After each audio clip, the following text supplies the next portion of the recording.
तो पहले समझते हैं, जब भारत का विभाजन तय हो गया कि लगभग हिंदुस्तान बनेगा, पाकिस्तान बनेगा, तो मास्टर तारा सिंह सिखों के एक नेता थे। उन्होंने सिखों के लिए शिरोमणि गुरुद्वारा प्रबंधक कमेटी की तरफ से खालिस्तान की मांग की थी। उन्होंने कहा कि हमारे लिए एक अलग से इलाका बना दो, लेकिन चूंकि पंजाब के अधिकांशतः लोग इस तरीके की मांग के पक्ष में नहीं थे। सिख राष्ट्रवादी लोग होते हैं, देश प्रेमी लोग होते हैं, मेहनती लोग होते हैं, देश के प्रति समर्पित होते हैं, तो उन्होंने इसको कोई तवज्जो दी ही नहीं।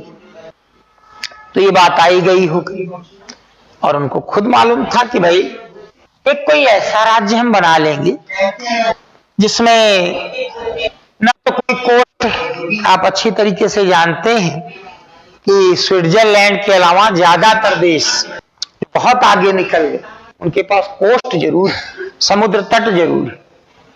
बहुत कम देश आपको मिलेंगे जो समुद्र तट से जुड़े हुए नहीं हैं और उसके बावजूद भी विकसित। एक बात कही जाती है कि अगर समुद्र तट आपके पास नहीं है, if your country is landlocked country, it is also locked development country, फिर इसका विकास भी ठीक से नहीं हो पाएगा। मंगोलिया देखिए, चारों तरफ से लैंडलॉक्ड। भूटान को ही देखिए, पूरी तरीके से भारत पर निर्भर। अगर ये किसी कोस्ट पे रहा होता तो ऐसी स्थिति में यहां बड़ी मात्रा में टूरिस्ट आते रहते, और टूरिस्ट के कारण ही इसकी स्थिति और बेहतर हो जाती, क्योंकि लॉ एंड ऑर्डर बहुत बेहतरीन है। यहाँ के लोगों में सिविक सेंस बहुत ज्यादा है, भूटान वालों में। समझदार समझते थे कि ये मास्टर तारा सिंह जो मांग उठा रहे हैं, ये अपनी राजनीति चमकाने के लिए उठा रहे हैं, क्योंकि मैक्सिमम सिख कनेक्ट करते हैं, सपोर्ट करते हैं, और वो ऐसा कोई राज्य नहीं चाहते। ये सिर्फ अपनी राजनीति चमकाने के लिए ऐसी बात करते हैं। लेकिन कुछ लोगों ने ये मांग आजादी के बाद जरूर की कि आप हमको एक सिख मेजॉरिटी वाला स्टेट जरूर दे दीजिए।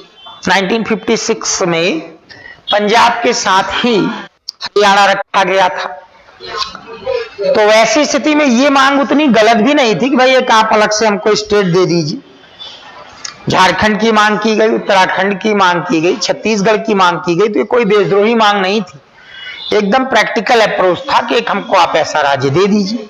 1966 में इसको दे भी दिया गया, और हम सभी जानते हैं कि सिखों ने ठीक ठाक मेहनत की, अपने देश, अपने राज्य को और अपने देश दोनों को उन्होंने समृद्ध बनाने में बहुत योगदान दिया। सेना में भी ठीक ठाक मात्रा में करीब करीब 15% तक उनकी भागीदारी रही, देश के तमाम क्षेत्रों में बढ़ चढ़कर हिस्सा लिया। लेकिन फिर वही बात आ जाती है कि कुछ लोग अपनी राजनीति चमकाने के लिए मुद्दे को अलग अलग रूप देते हैं।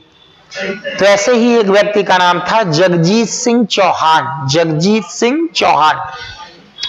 वो व्यक्ति अचानक विदेश गया और इस तरीके की मांग को उसने उठाना शुरू किया कि खालिस्तान नेशन बनना चाहिए। निश्चित तौर पर इस प्रकार की मांग को पाकिस्तान का सपोर्ट था। चीन का एक बहुत ही एम्बिशियस और चीन के लिए बहुत ज्यादा लाभदायक लीडर हुआ करता था, डेंग जियाओपिंग ने चीन को एक चीज समझा दी थी कि हमें आर्थिक विकास करना होगा, हमारा कोई अस्तित्व नहीं। चीन तो इसकी राह में चल पड़ा, आज वो कितना आगे है बताने। डेंग जियाओपिंग ने पाकिस्तान को भी बता दिया था कि आमने सामने की लड़ाई में तुम भारत से नहीं जीतो, तुम ऐसा क्यों नहीं करते हो कि भारत पर बैक साइड प्रहार करो। तो टेररिस्ट मूवमेंट पनपा हमारे देश में, और अगर तुम लोग खालिस्तान आंदोलन को सपोर्ट कर दो, पैसे से कर दो, तुम्हारी एजेंसी है अपनी ISI, इसके द्वारा कर दो, तो हमारा डिस्टर्ब हो जाएगा। योजना सीधी सी थी, कश्मीर पाकिस्तान ले लो। देखिए दिखाया भी इसी तरीके से खालिस्तानी ने। ये मैप हम इसको मान्यता नहीं देंगे, क्यों? क्योंकि इसमें हमारे देश का बड़ा सा हिस्सा वो हमारे देश में नहीं दिखाया गया है, लेकिन फिर भी समझने के लिए तो आवश्यक है। तो कश्मीर पाकिस्तान ले ले, खालिस्तान अलग देश बन जाए, पाकिस्तान सपोर्ट कर दे। और थोड़ा समय बीता तो चीन और एम्बिशियस तरीके से कि अगर इस पूरे इलाके में नक्सलाइट्स एक्टिव हो जाए, यहाँ एक ऐसा देश बन जाए जो नक्सलियों के प्रभाव में रहे, तो इलाका पूरा भारत का ये अलग हो जाए, भारत का अस्तित्व खत्म। चीन की ये योजना है, उसमें चलता भी रहता है। वहां के तो अपने न्यूज़पेपर्स ऐसी चीजें लिख देते हैं कि हम भारत को इतने टुकड़े में बांटना चाहते हैं। इस तरीके की चीजें अक्सर वहां चलती रहती। इसीलिए चीन ज्यादा जरूरी है। तो जब कोई व्यक्ति चीन से अरे तो गलत बात तो नहीं बोल रहा है, बल्कि वो सारी समझते में आगाह कर रहा है। हमारे लिए चीन एक बहुत बड़ा चैलेंज बन चुका है। खैर फिर लौट आते हैं, देसाई ने जगजीत सिंह चौहान को सपोर्ट करना शुरू किया। वो बाहर रहकर खालिस्तान के लिए सारी रणनीति बनाने लगा। आनंदपुर साहिब में एक प्रपोजल पास किया गया, उसमें खालिस्तान की बात तो नहीं थी, लेकिन पंजाब को थोड़ा सा ऑटोनॉमी देने जैसी कुछ बातें थी। और इसी बीच एक नई घटना उभर कर सामने आई। ये थी जनरल सिंह भिंडरावाला नाम का एक व्यक्ति इस क्षेत्र में उभर कर आया। वो यहाँ के लोगों को खालिस्तान के लिए भड़काने लगा और ये सारे जहरीले प्रचार 1980 के डिकेड में अपना रंग दिखाने लगे। धीरे धीरे इस प्रकार के सेपरेटिस्ट मूवमेंट सब हमारे पवित्र स्वर्ण मंदिर के तहखाने में इकट्ठा होने लगी, हथियार इकट्ठा करने लगी। हमारी खुफिया ने सूचना दी कि वहां तो बड़ी मात्रा में एकत्र हो गए हैं, अब क्या किया जाए। भिंडरावाले ने तो एक बाकायदा जो है खालिस्तान की घोषणा ही कर दी थी। उधर जगजीत सिंह चौहान अपने आप को खालिस्तान का राष्ट्रपति बोलता था। वो कहता था खालिस्तान की एक अपनी करेंसी है, यानी उनका एक अलग डॉलर है। तमाम देशों में उसने अपने एम्बेसडर नियुक्त कर रखे। वैसे ही सपने दिखाया करता था जैसे कभी पाकिस्तान के लिए दिखाए जा रहे थे।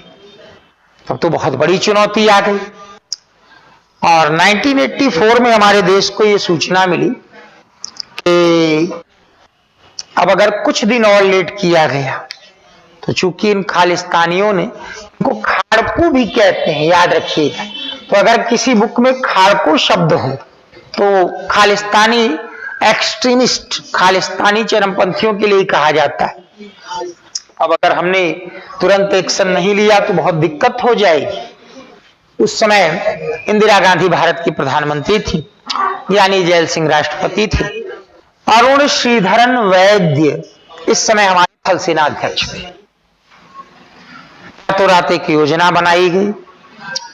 1 से 10 जून 1984 को ऑपरेशन ब्लू स्टार की।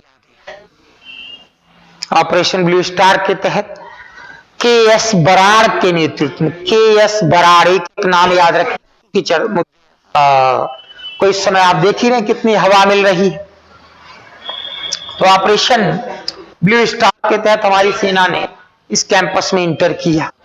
क्योंकि हमारा पवित्र स्थान है, वो उस पवित्र स्थान की गरिमा को ही बनाए रखना है। लेकिन ये चीज तो ज्यादा आपत्तिजनक है ना कि अगर ऐसे पवित्र स्थान में इस तरीके के नापाक मंसूबे वाले लोग अंदर जाके बसे हुए, वो देश को तोड़ना चाहते और उस धर्म को भी बदनाम कर रहे हैं जो धर्म वास्तव में देश की सुरक्षा के लिए ही जन्मा ही।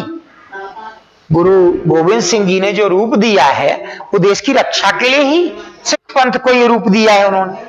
वो तो पूरी तरीके से राष्ट्र के प्रति समर्पित लोग, तो बदनाम भी उनको कर रहे हैं। अब ऐसी स्थिति में जब ऑपरेशन ब्लू स्टार किया गया तो आप कल्पना करिए, आपने शायद ही कोई ऐसी घटना सुनी होगी कि जहां हमारी सेना के लगभग 93 जवान एक ऑपरेशन में मार दिए जाए। कारगिल में बाकायदा एक बैटल हुआ था, पूरा जून से जुलाई तक 1999 में चला था। तब हमारे 527 जवान मारे गए थे। लेकिन आमने सामने की लड़ाई और वो भी किसी सेना से न हो रही हो और हमारे 93 जवान मार दिए जाए, तो निश्चित तौर पे अंदर बैठे लोग बहुत खूंखार हैं और पूरी तैयारी से हैं, इसमें कोई दो राय हो ही नहीं सकती है। के.एस. बराड़ के नेतृत्व में जब ये ऑपरेशन ब्लू स्टार किया गया, निश्चित तौर पे अमृतसर मंदिर साहिब को भी थोड़ी क्षति पहुंची, हमारे अपने 93 जवान मारे गए, तमाम लोग भाई वहां तुरंत एक्शन शुरू हुआ तो अगल बगल के इलाके में तमाम निर्दोष लोग रहते हैं, कुछ तीर्थ यात्री फंस गए थे इस ऑपरेशन में, उनकी भी शहादत हुई इसमें। लेकिन यह है कि करीब करीब 500 खाड़कू मारे गए। अब आप कल्पना करिए कि 500 खाड़कू एक पवित्र स्थान के तहखाने में इकट्ठा हुए हैं, तो मसला कोई सामान्य नहीं होगा। बिल्कुल करेंगे इस बात की कि उस समय के जो राष्ट्रपति थे ज्ञानी जैल सिंह, खुद सिख थे लेकिन पूरी दृढ़ इच्छा शक्ति के साथ मंजूरी दी। प्रधानमंत्री इंदिरा गांधी, वो तो कही ही जाती थी भाई आयरन लेडी, तो उन्होंने पूरी इच्छा शक्ति दिखाते हुए इस अभियान को संचालित कराया। ये चीज जरूर सेना से कही गई थी। शायद हमारे इतने जवान मारे ही इसलिए गए कि कोशिश करिएगा कि स्वर्ण मंदिर साहिब को क्षति न पहुंचे, तो उस परिस्थिति में मोर्टार मिसाइल इनका प्रयोग करते हुए हम अपनी क्षति कम कर सकते थे, लेकिन फिर ऐसे में स्वर्ण मंदिर साहिब को हो सकता है ज्यादा क्षति हो जाती, तो हमने अपनी क्षति बर्दाश्त की, लेकिन स्वर्ण मंदिर साहिब की गरिमा भी बहाल रखी। खैर, लेकिन इस घटना के बाद देखिए एक अजीब सा आक्रोश आया, आना नहीं चाहिए था, क्योंकि स्वर्ण मंदिर साहिब को अपवित्र सेना ने नहीं किया है, उन खाड़कुओं ने किया है जो इसको गलत उद्देश्य प्रयोग कर रहे हैं। थोड़ा सा कुछ गड़बड़ियां पुलिस प्रशासन की तरफ से हुई, पंजाब में मार्शल लॉ लगा, फिर वहां सेना ने घर घर तलाशी, लोगों को गिरफ्तार करना, इसमें कुछ लोगों ने अपनी व्यक्तिगत दुश्मनियां भी निकाली, उन लोगों ने निर्दोष लोगों को भी सताया, इसमें कोई दो राय नहीं। तमाम लोगों को दुश्मनी के नाम पर एनकाउंटर किया गया, आक्रोश बढ़ा, लेकिन ओवरऑल पंजाब की जनता कभी भी इस आंदोलन के साथ नहीं थी। उनको अच्छी तरीके से मालूम था जो पीड़ित थे, कुछ हो सकता है वो साथ चले गए, कुछ भटक के साथ चले गए, से सब लोग इस देश के साथ हमेशा बने रहे। बावजूद उसके बने रहे जब एक दुर्भाग्यपूर्ण घटना और घटी, ये इसके लिए भी हम इंदिरा गांधी की सराहना करेंगे कि उनको कहा गया कि ऑपरेशन ब्लू स्टार के बाद सिखों में आपके प्रति आक्रोश, सुरक्षा में कुछ सिख नियुक्त है, तब एसपीजी नहीं हुआ करती थी, एसपीजी इसी के बाद बनी, आप उनको हटा दीजिए। इंदिरा गांधी ने मना कर दिया था कि धर्म के आधार पर तो मैं नहीं हटा पाऊंगी, और उसका नतीजा खतरनाक निकला। 31 अक्टूबर 84 को इंदिरा गांधी की उन्हीं के 2 बॉडीगार्ड्स ने हत्या कर दी। घटना बहुत दुर्भाग्यपूर्ण थी, लेकिन इसका जो इसकी प्रतिक्रिया हुई, रिएक्शन, वो बहुत खतरनाक है। वो एकदम नहीं होना चाहिए था, वो मानवता के नाम पे कलंक। अकेले दिल्ली में 3000, पूरे भारत में 5000 बेगुनाह सिखों की हत्या की गई। इससे मदद किसकी हो रही जानते हैं? इन खाड़कुओं की। इनको कहने को मिल गया देखिए ये आप क्या समझते हैं, ये आपके साथ कैसा व्यवहार कर रहे हैं। अगर ये न हुआ होता तो शायद जो ये 95 तक खाड़कुओं को एक बेस मिला, भले ही कम लोग उनके साथ रहे, वो मिलता ही नहीं, वो बहुत कई वर्ष पहले ही खत्म हो जाता। लेकिन अराजक तत्व हैं जो दंगा फसाद करने को उनका नेचर है, किसी नाम पे लड़ सकते हो, किसी के नाम पे किसी से लड़ सकते। तो 84 में 31 अक्टूबर के बाद 5000 सिखों की हत्या ऐसे ही अराजक तत्वों ने की, लेकिन इसके बाद पंजाब पूरा झुलस गया। पंजाब ही नहीं झुलसा, उसका भारत पर भी बहुत बुरा असर पड़ा। आईएसआई का खुला सपोर्ट था, यहां तक कि श्रीलंका के लिट्टे ने भी हाथ मिला लिया था, क्योंकि लिट्टे को यह लगता था कि राजीव गांधी ने श्रीलंका में लिट्टे के खिलाफ सेना भेजकर, उस पर हम लोग कभी बाद में चर्चा कर लेंगे, ये लिट्टे के खिलाफ काम किया है। सबने हाथ मिला लिया आपस में, दुर्भाग्यपूर्ण नतीजा ये निकला कि इंदिरा गांधी की हत्या हुई, पंजाब झुलसता रहा, बाद में राजीव गांधी की हत्या हुई। लेकिन जनता ने कभी भी, पंजाब के लोगों ने कभी भी खालिस्तान मूवमेंट या खाड़कुओं का साथ नहीं दिया।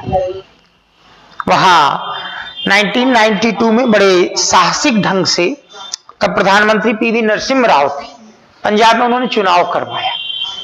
भारत में कभी भी ऐसा चुनाव नहीं हुआ होगा जब मात्र 12% लोगों ने वोट डाला था, सिर्फ 12%। एक क्षेत्र में एक व्यक्ति को सिर्फ 150 वोट मिले थे और वो एमएलए बन गया था।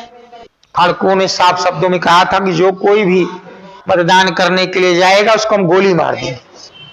मैक्सिमम लोग घर से निकले ही नहीं थे। तो एक जगह 150 लोगों ने वोट डाला था जिस आदमी के पक्ष में, वो जीत गया। और अब आप जानते हैं जो देश के असली खतरों में कहीं नहीं दिखते हैं, बड़े अच्छे तरीके से बाद में आ जाते हैं कि हमें इसका लाभ दो। ऐसे कुछ लोग कोर्ट पहुंचे, सुप्रीम कोर्ट तक। 150 वोट पाके 1.5 लाख वोटर्स में से कोई आदमी कैसे एमएलए बन सकता है, सुप्रीम कोर्ट ने फटकार दिया था। तब तुम कहां थे जब खाड़कुओं ने कहा था कि अगर कोई भी व्यक्ति मतदान करने गया तो उस परिस्थिति में उसको हम गोली मार देंगे। वो 150 लोग जान पर खेल कर गए थे। वो तुम्हारे जैसे साइलेंट लोगों से बहुत बेहतर, और उस आदमी के चुनाव को वैध माना गया था। पंजाब में बेअंत सिंह मुख्यमंत्री बने। पूरी दृढ़ इच्छा शक्ति के साथ उन्होंने केपीएस गिल, जनरल रिबेरो, इन सबके सहयोग से जनता को साथ लिया। जहां जहां अत्याचार हुआ था उस अत्याचार को भी दूर करने की कोशिश की गई, और नतीजा ये निकला कि 95 आते आते 1995 तक खाड़कुओं का पंजाब से आधार खत्म कर दिया गया। पंजाब एक पीसफुल स्टेट बन गया। इसमें कुछ खालिस्तान कमांडो फोर्स, बब्बर खालसा, ऐसे खाड़कुओं के कुछ ट्रूप सक्रिय रहे। खामियाजा तो हमको भुगतना पड़ा। एएस वैद्य भी मारे गए, बेअंत सिंह भी मारे गए, लेकिन इस आंदोलन को कुचल दिया गया। फिर स्थितियां नॉर्मल हो गई, लेकिन जो बाहर बैठे एलिमेंट्स थे, बीच बीच में रह रह के खालिस्तान बनाओ, खालिस्तान के लिए प्रयास करो, ये सारी चीजें उठाते रहते थे। ऐसे गंदे लोगों की हमेशा एक आदत होती है कि वो हमेशा पुराने जख्मों की बात करेंगे, हमेशा पुराने जख्मों, वर्तमान और भविष्य की बात नहीं करते। जो अच्छे स्टूडेंट भी होते हैं, यार आज की क्लास में जो प्रश्न पूछा गया उसका उत्तर हमें ये देना था, अच्छा कल क्या हो सकता है, हम किस टॉपिक पे चर्चा होगी जिसपे हम लोग भी कुछ बताएं, वो ऐसी बातें करते हैं। बाकी लोग जाएंगे भी ऊट पटांग भटकाव वाले मुद्दों पे बातें करेंगे। तो यहाँ भी ऐसे लोग आ गए। 84 में देखो कितनी बुरी तरीके से नरसंहार हुआ था, निश्चित तौर पे हुआ था, उसके लिए सरकार ने भी माफी मांगी थी। हर सेंसिटिव व्यक्ति शर्मिंदित है उसके लिए। कानपुर में भी हत्याएं हुई थी, हर सेंसिटिव व्यक्ति शर्मिंदित थे कि बहुत गलत हुआ, कभी नहीं होना चाहिए ऐसा, किसी समुदाय के साथ नहीं होना चाहिए।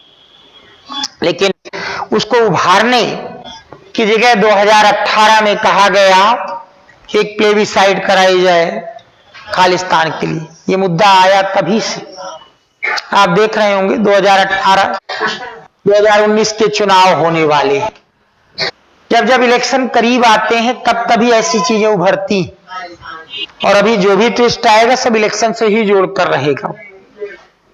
उसके बाद फिर वारिस पंजाब दे ऐसे करके एक संगठन आ जाता है, ये सब प्रमोट किए जाते हैं।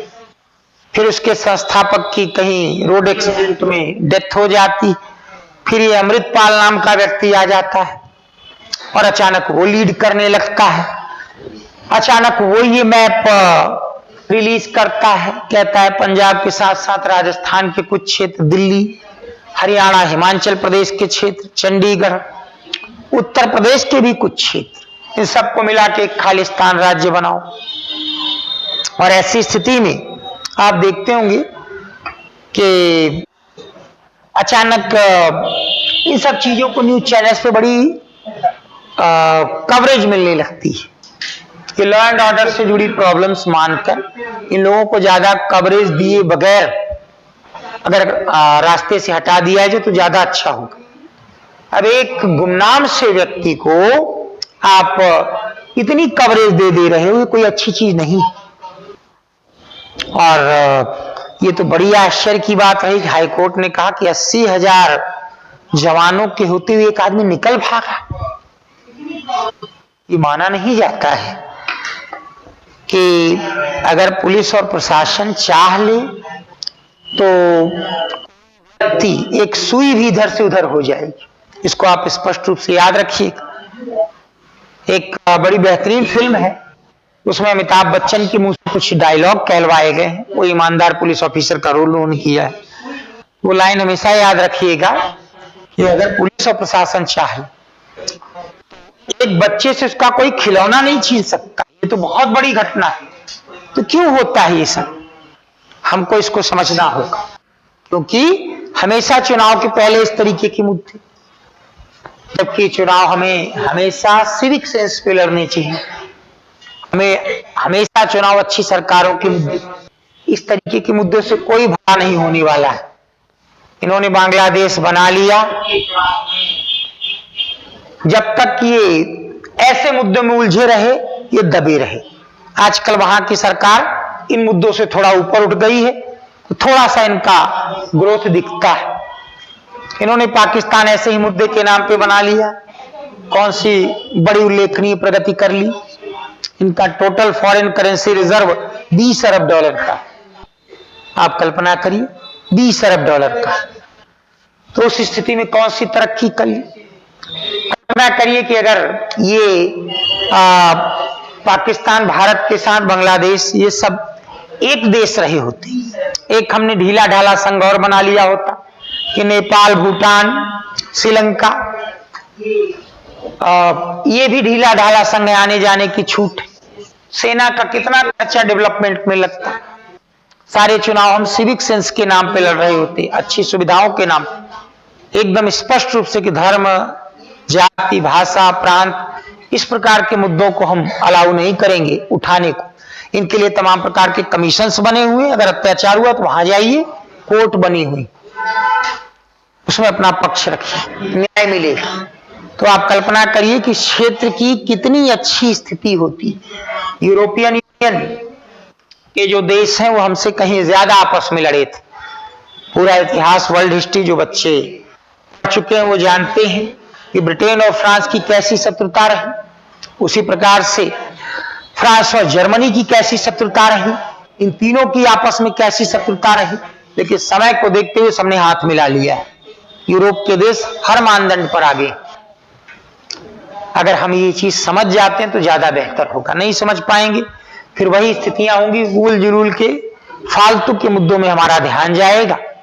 और इस तरीके की चीजें कभी भी हमें असली मुद्दों पर ध्यान देने के लिए कभी भी अवसर देंगी ही नहीं। खैर, एक बहुत चर्चित इश्यू है, नजर रखिए इस पर क्या हो रहा है, कैसे हो रहा है।